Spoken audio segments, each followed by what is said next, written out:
আসসালামু আলাইকুম ওয়া রাহমাতুল্লাহি ওয়া বারাকাতুহু। আপনারা সকলে কেমন আছেন? আলহামদুলিল্লাহ, আল্লাহ পাকের রহমতে আমি ভালো আছি। আলহামদুলিল্লাহ নাস্তাইনুহু ওয়া নাস্তাগফিরুহু ওয়া নু'মিनु বিহি ওয়া নাতাওয়াক্কালু আলাইহি ওয়া না'উযু বিল্লাহি মিন শুরুরি আনফুসিনা ওয়া মিন sayyiati a'malina. من يهده الله فلا مضل له ومن يضلل فلا هادي له. ونشهد أن لا إله إلا الله وحده لا شريك له. ونشهد أن سيدنا وحبيبنا ومولانا محمدا عبده ورسوله الذي أرسله بالحق بشيرا ونذيرا وداعيا إلى الله بإذنه وسراجا منيرا. فقد قال الله تعالى في كلامه المجيد: أعوذ بالله من الشيطان الرجيم. بسم الله الرحمن الرحيم. إن الله وملائكته يصلون على النبي يا أيها الذين آمنوا صلوا عليه وسلموا تسليما. شكر اللهم صل على محمد وعلى آل محمد كما صليت على إبراهيم وعلى آل إبراهيم إنك حميد مجيد. اللهم بارك على محمد وعلى آل محمد كما باركت على إبراهيم وعلى آل إبراهيم إنك حميد مجيد. সকল প্রশংসার মালিকানা তার।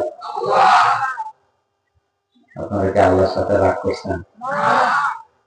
আল্লাহ আসতে হবে না জোরে হবে? ভালোবাসা দিয়ে হবে না বিরক্তি সরে হবে? একটু ভালোবাসা দিয়ে বলেন তো, বিশাল আকাশ কার? এই জমিন কার? আমরা কার? আইন চলবে কার? প্রশংসা করবেন কার? সে আল্লাহর জন্য সকলে পড়েন আলহামদুলিল্লাহ ربنا لك الحمد حمدا كثيرا طيبا মুবারাকান ফীহি। আমরা আমাদের মনিবের দরবারে সাদরে মুনাজাত করছি। আল্লাহ দয়া করে আজকের এই কোরআনের মাহফিল আপনি কবুল করেন। এই অঞ্চলে, এই মহল্লায় জানা অজানা, নতুন পুরাতন যত কালিমারুই মানুষের কবর আছে, আল্লাহ সকলের কবরের জন্য মাফ করে দেন। যে যত দূর থেকে মাহফিলে এসেছেন সকলকে আপনি কদমে কদমে নেক দান করেন। এই মাহফিল যাদের টাকায়, যাদের পয়সায়, যাদের আয়োজনে, যাদের শ্রমে, যাদের বুদ্ধিতে, আল্লাহ তাদের জন্য, তাদের আব্বা আম্মার জন্য জান্নাতে একটা করে ঘর বানায় দেন। আজকের এই মাহফিলে সভাপতিত্ব করছেন আমার প্রিয় মানুষ জনাব আলহাজ আবু ইউসুফ সাহেব, সম্মানিত সভাপতি অত্র মসজিদ। বিশেষ অতিথি জনাব শাহাদাত হোসেন আল হেলাল, তরুণ উদ্যোক্তা, সমাজসেবক ও শিক্ষা অনুরাগী। আজকের প্রোগ্রামে আমার আগে যিনি আলোচনা করেছেন ওনার নামটা আমার উপরই দেওয়া উচিত ছিল। কি বলেন? সবাই চুপ করে আছে। নামটা উপরে দেওয়া উচিত ছিল। হাজার হাজার আলেমের উস্তাদ, আমাদের শ্রদ্ধাভাজন ব্যক্তি, আল্লাহ পাকের প্রিয় মাহবুব বান্দা হযরত মাওলানা আল্লামা মুফতি আব্দুল হান্নান হাফিজাহুল্লাহ আতালাল্লাহু উমর। আমরা দোয়া করছি আল্লাহ যেন মুক্তারনের সকল খেদমতকে কবুল করেন। তিনি সম্মানিত ফকি আল জামিয়াতুল ফালাহিয়া কামিল মাদ্রাসা, খতিব বাইতুল হক জামি মসজিদ ফেনী। আজকের প্রোগ্রামে কথা বলেছেন আমার অত্যন্ত স্নেহের অনুজ হযরত মাওলানা হারুন রশিদ, সহকারী অধ্যাপক আরবি, সোনাগাজী ইসলামিয়া কামিল মাদ্রাসা। কথা বলেছেন মাওলানা ফয়জুল্লাহ, আমাদের প্রিয় মানুষ, সুপার কুটিরহাট দাখিল মাদ্রাসা। আমরা সকলের জন্য দোয়া করছি। সৌজন্যে আছেন হক ইলেকট্রিক, আল্লাহ যেন সকলকে কবুল করেন। দেখেন, আমরা এখানে কোরআন শুনতে এসেছি, তো আমি সরাসরি কোরআন থেকেই বলবো ইনশাআল্লাহ। আমি খুব লম্বা কথা বলি না, এটা আপনারা জানেন। আমি খুব অল্প সময় কথা বলি, কারণ আমার ইলিম, আমার শক্তি কোনোটাই আমাকে সাপোর্ট দেয় না। মানুষ কি দুর্বল না সবল বলেন তো? এই কথাটা কার? খলিকাল ইনসানু দাঈফা। আল্লাহ বলছেন আমি মানুষ বানাইছি দুর্বল করে।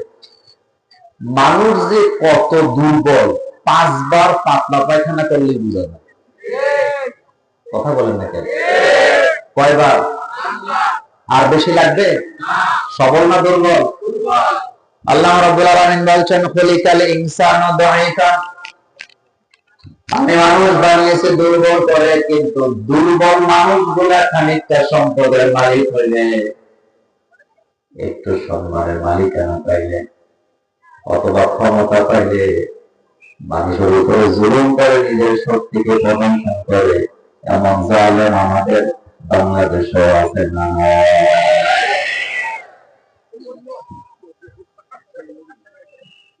কত দুর্বল মানুষ। মশালের ভিতরে যদি একটা মশা ঢুকে যায়, মানুষ কতটা অসহায় বোঝা যায়। কিচ্ছু লাগবে না, ছোট্ট একটা পিপিলিকা যখন কানের ভিতরে ঢুকে, মানুষ সকল না দুর্বল। একটা পিঁপড়া যদি আপনার কানে কখনো ঢুকে, আপনি বুঝবেন কত দামে কত সাল। আমার জীবনে ঢুকছে, ওই রাত আর ঘুমাইতে পারি নাই। হায় রে কষ্ট কাকে বলে! মা যে কত সেবা দিছে।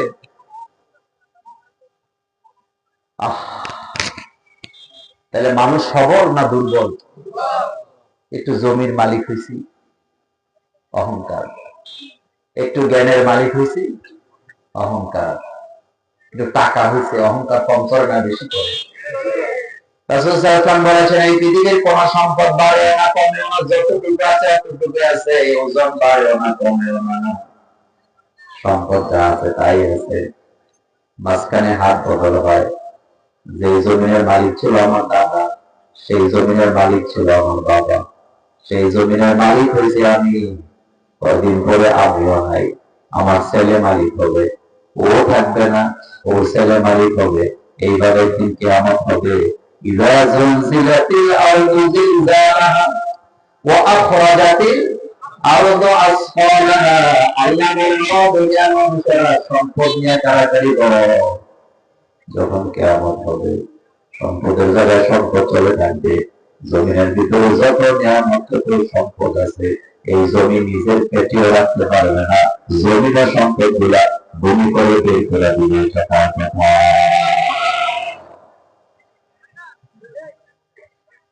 कैसे कैसे ताजेदार रानिया शहजादिया, कैसे कैसे ताजेदार रानिया शहजादिया, तुम बदन सब गल गई है शक्ल सूरत क्या हुई। কত মুকুটওয়ালা জগৎ রানীরা, কত অলঙ্কারের জঞ্জনানি, যাদের আওয়াজে মাটি তত্ত্বের করে তত্ত্ব।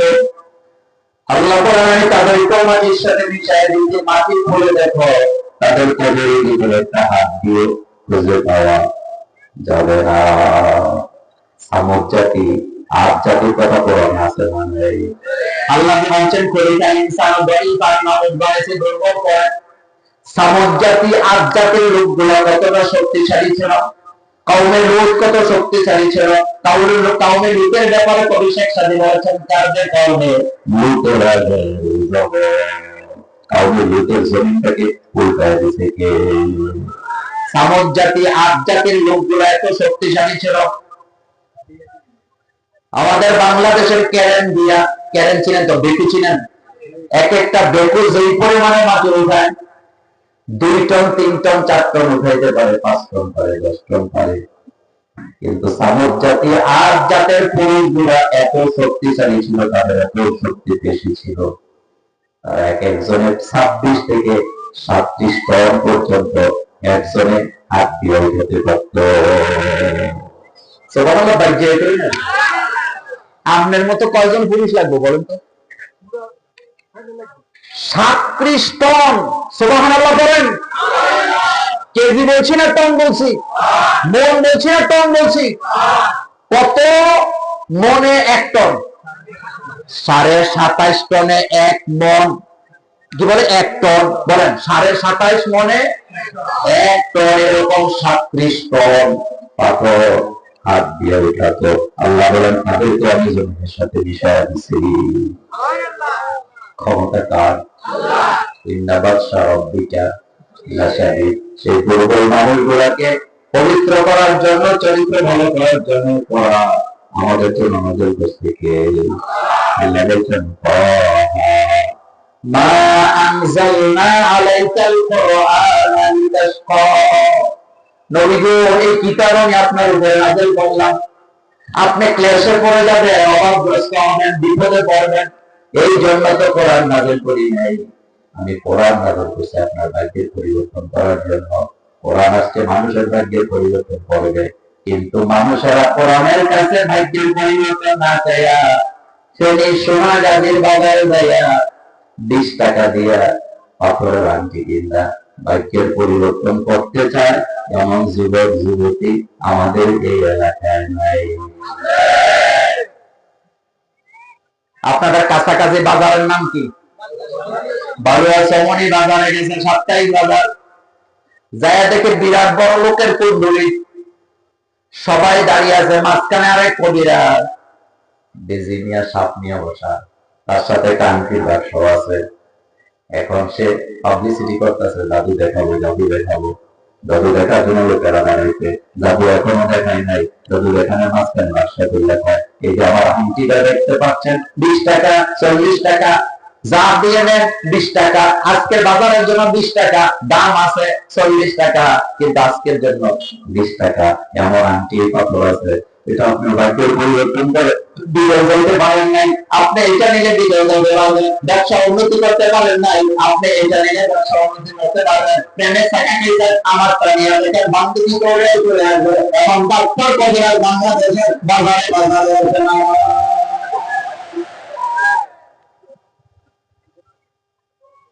ভাগ্যের পরিবর্তন কি আংটি করে না আল্লাহ করেন?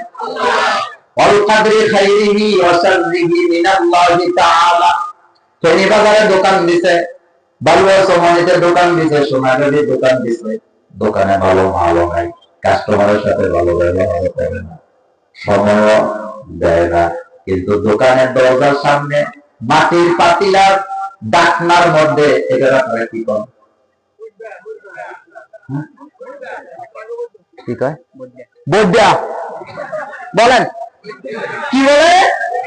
খেয়াল করেন এই দেশটার মধ্যে তাবিজ লেখা দোকানের সামনে লটকায় আছে, তার ভিতরে চিন্তা এই তাবিজের কারণে দোকানে বরকত হবে, এমন পথগ্রস্ত মুসলমান আমাদের এই এলাকায় না।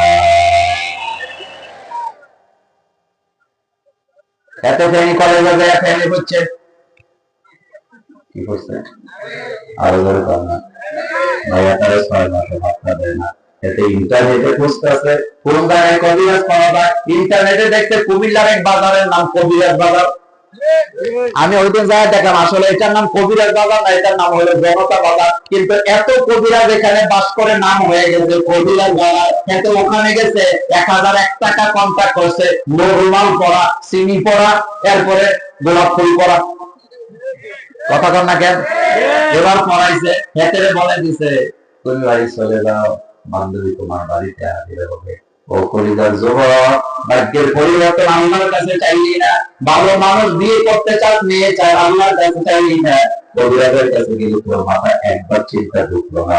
আবিস তোমার তোরা যদি সুন্দরী মাইয়া বিয়া করা যেত, তাহলে বাংলাদেশের কবিরাজরা পরিমণ্ডল দেওয়া যেত। কথা ঠিক না বেশি? সত্য না মিথ্যা? কতটা সত্য না মিথ্যা? রাসূলুল্লাহ আয়েশাকে বিয়ে করছে, দিছে কে? এই হাদিস বুখারীতে আছে না নাই? হাদিজার বিয়ে করছে, দিছে কে? এর চাইতে হবে তার কাছে। আমি ওইদিকে গেলাম না, ভাগ্যের পরিবর্তনের কথা বলছিলাম। ভাগ্যের পরিবর্তন পাথর করে না, আল্লাহ করে। হাদিস করে না, আল্লাহ করে। এই জন্য চাইতে হবে তার কাছে। কিন্তু ভাগ্যের পরিবর্তন তো এমনি এমনি হবে না, পরিশ্রম করা লাগবে। আল্লাহ পাক এই কথাটাই বলছেন, তাহা মা আনজালনা আলাইকাল কুরআনা লিতাশকা। নবী গো, এই কিতাব আমি নাযিল করেছি, আপনি ক্লাস করবেন, এই জন্য না, আপনার ভাগ্যের পরিবর্তন হবে। চুরি চুরি বন্ধ করতে চান, আল্লাহর কোরআন লাগবে। এই পৃথিবীতে একটা দেশ আছে, দেশটার নাম মরক্কো। বলেন কি নাম? মুসলিম দেশ। গভর্নমেন্ট দেখলো যত জেলখানায় যায়, জেল থেকে বাইরে দিয়ে আবার আগের মতো অপরাধে বাড়ায় যায়। ঠিক না ঠিক? আমার বাংলাদেশে তো আরো তুল কালাম। বাংলাদেশে গরু চুরি করে যেটা জেল খাটে, বাইরে সেটা বাটাই দিয়ে শুরু করে। কথা কন না কেন? জিজ্ঞেস করে দেখবেন, গরু চুরি করে জেল খাটে, এখন ডাকাইতি খরচ কেন করে? জেল খানা তো নয়, মনে হয় যেন মামুর বাড়ি। কিসের বাড়ি? কয়েকদিন আগে পত্রিকা করলাম, বর্তমানে যারা জেলে আছে তারা জেলখানায় সময় কাটায় কেমনে। আগে যারা জেলে আছিল তারা কোরআন পড়তো, ইসলামী আন্দোলন করে জেলে গেছে, কি করে?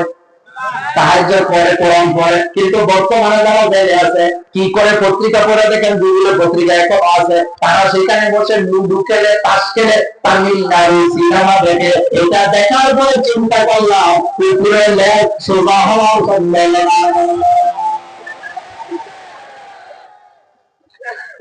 লা হাওলা ওয়ালা কুওয়াতা কমসা বশর হায়, লা হাওলা ওয়ালা কুওয়াতা কমসা বশর হায়, সূরতে বুঝি না মগর গন্তব্যে হা। মানুষের ব্যবসা দুনিয়াতে আছে না। আপনাদের নোয়াখালীর এক জায়গায় মাহফিলে গেছি, এক নেতাই আমার সাথে মুসাফা করে বলতেছে, মোল্লা ভাই দোয়া করে যাতে কিয়ামতের মাঝে আপনাদের লেজ দিয়ে জান্নাতে যাইতে পারি। কোন জায়গায় দেবে? আমি বললাম মাশাআল্লাহ, এতদিনে শিখলাম যারা জান্নাতে যাবে তাদের একটা লেজও কিন্তু। কবে আফসোস করে বলতেছেন, লা হাওলা ওয়ালা কুওয়াতা কমসা বশর হায়, সূরতে বুঝি না মগর গন্তব্যে হায়। লা হাওলা ওয়ালা কুওয়াতা যদি মানুষ না হয়, তাদের হইতে লেখা এবং গণমাধ্যমে মানুষ আমাদের তৈরি করা আছে না। কমসা বশর হায়, এটা কেমন মানুষ? সূরতে বুঝি না মগর দন্ত দেহিয়া, যে সমস্ত রং রং করছে, কাপড় চোপড় করছে, মনে হয় যেন বানর, কিন্তু বানর তো বুঝি না, কারণ বানরের তো লেজ থাকে, তাও বলবে নাই। এমন যেমন সাজি তেমন মানুষ আমাদের ঢাকা ইউনিভার্সিটিতে না। ঢাকা ইউনিভার্সিটির চত্বরে যান, শাহবাগের চত্বরে যান, যত চত্বর আছে আপনি গেলেই দেখবেন প্রেস ক্লাবের সামনেও মাঝে মধ্যে দেখা যায় পোশাক পরছে অর্ধেকটা মহিলা আর অর্ধেকটা পুরুষ। এদের যখন জিজ্ঞেস করবেন এই পোশাক পরছো কেন, এতে ডাইরেক্ট বলবে যেমন খুশি। যেমন খুশি তেমন সাজ। ইসলাম ছাড়া ভালো জিনিস পাওয়া যায়। তো দেশটার নাম কি বলছিলাম? মনোযোগ আসেনি? মরক্কোর সরকার আলেম ওলামাদেরকে ডাকাইছে, ঢাকায় বলতেছে জেল থেকে বাইর হয়ে যায়, আবার জেলে আসার কাজ করে। পরামর্শ দেন আপনারা কি করা যায়। আলেম ওলামারা কি অসাধারণ পরামর্শ দিলে। আলেমরা বললেন জেলখানায় যারা থাকবে বসায় বসায় খাওয়াই না, লুডু খেলতে দিয়েন না, তাস খেলতে দিয়েন না, সিনেমা খেলতে দিয়েন না, বরং তাদেরকে কোরআন পড়া বাধ্যতামূলক করেন। মরক্কোতে আইন হয়ে গেছে, জেলখানায় থাকবে যারা কোরআন মুখস্থ করা লাগবে, তারা খানায় নিয়ে আসবে না। আইনটা ভালো হয়েছে না খারাপ হয়েছে? ভালো হয়েছে না খারাপ হয়েছে? এইটা শোনার পর